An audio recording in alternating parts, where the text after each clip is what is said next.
What is the pH of 0.15 molarity of sulfuric acid?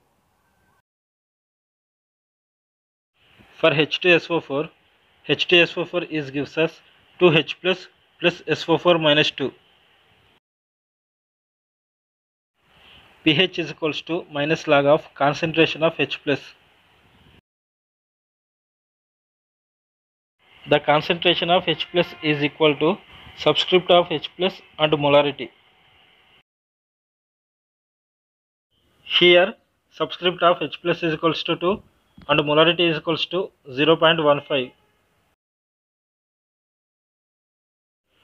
So concentration of H plus is equals to 2 into 0.15, that equals to 0.3.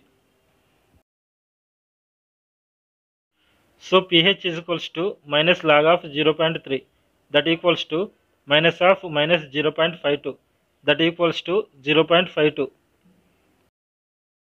So pH equals to 0.52.